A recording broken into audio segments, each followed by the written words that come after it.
As I live and breathe, Todd Pappy. How are you, sir? Great. You're here showing this God of War Ascension I hear so much about. You've been in blackout. I haven't heard about it since E3 pretty much. There's been no new footage, no crate. What are you showing today? We're actually showing what's in the beta.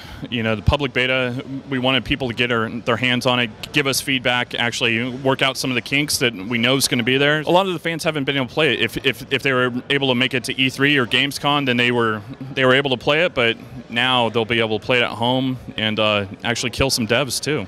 So now give it to the once over for everybody out there. When is the public beta? When can everybody get a hand on it? Because there's been different ways to get into it. Are we moving to a place where everyone can? Well, we're going to do early access for the social campaign, and then from there we will open it up to all PlayStation Plus members. And then we'll be giving away codes on Twitter and stuff like that as well. So now, God of War, it's one of those franchises that endures every year. Something new's happening with God of War.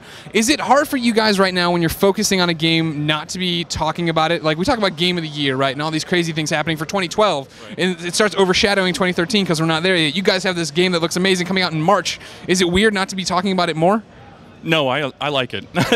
Well, because I don't want to ruin the experience. A lot of times games show the best part of it, or even movies. They show the best part of the movie in the trailer, and then you're like, okay, when I get there, it's diminished. I'd rather the player actually experience it for the first time.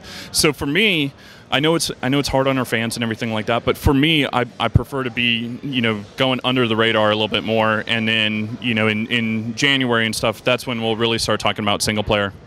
Okay, yeah, and that's a good thing. It's a good point you point out. The God of War, a lot of talk has been, since E3, about its multiplayer. There is a single-player campaign, correct? Yeah. Huge single-player campaign. For us, it's one of those things where we know that's what our fans want, but we wanted to introduce a new component to the franchise with the multiplayer, but we are still doing single-player, and it's going to be what you expect from us. Where does the story fall right now for single-player? So it falls roughly about 6 months to a year after he killed his wife and kid. So it's roughly about 10 years before God of War 1. And so it's the earliest that we've ever seen him in his life. We wanted to show a little bit different side of him. In God of War 3, he wasn't a very nice guy. And I'm not saying that he's going to be a cuddly guy and go up and give people hugs or anything like that in this game, but we wanted to show a little bit more humanity to him, and so we felt bringing it to an earlier part in his life, we were able to do that. Todd, how hard has it been to bring multiplayer to God of War? I know we talked about it at E3 before, but it's one of those things you guys have made two different teams, kind of. You're working on, you're all segregated. Somebody's doing single player, somebody's doing multiplayer. You're trying to get this game out for one of Sony's biggest franchises. Yeah, well, it's been tough. I mean, just creating God of War is not an easy experience. I'm getting fat. I'm going gray. Losing my hair, and my eyes are twitching. From stress and everything like that. But it's one of those things where we have grown as a team in order to kind of accommodate this multiplayer aspect. But at the same time, we want to make sure that we stay small enough so that we don't run into huge communication issues, and we don't have to worry about, okay, what's this person doing over in let's say UK or something like that, and something completely breaks down. We want the people to actually be on the team to go through the multiplayer. We don't want that to be some separate team developing it. So now, why did you feel Ascension was the game that had to have multiplayer? We've had so many God of Wars. God of War 3 obviously was on the PlayStation 3. Why was this the one that multiplayer needed to be a part of? Well, the genesis of the idea really came at the end of God of War 3. One of our combat designers got a test level running where you can actually fight against Kratos, and so we could actually fight against each other, and it was like, oh, we can do this, and it was kind of the same way with God of War 2. When that one ended, we were actually doing some Titan research and development, and it was like, okay, we can do this, and that's kind of how we work, and it allows us, really at the end of the project, when everybody's kind of sitting around twiddling their thumbs before they go on vacation, it allows us to try new things, and that's kind of what happens.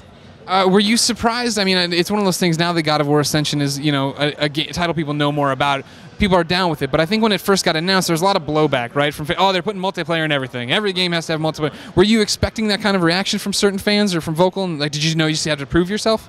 Well, that's exactly why we released multiplayer, because we expected that blowback, and I wanted to be able to point at it and say, that's why we're doing it. It's like nothing that you've ever seen before, and I think people once they play it, they'll be like, oh, this is something I didn't know I wanted, but now that you can actually play it, then it's like, okay, it feels fresh. It feels familiar, though, and it feels like God of War. To you, what stands out about the multiplayer that you think will drive fans? That somebody who's only played Kratos a single player, that's all they know. Why would they want to do this one?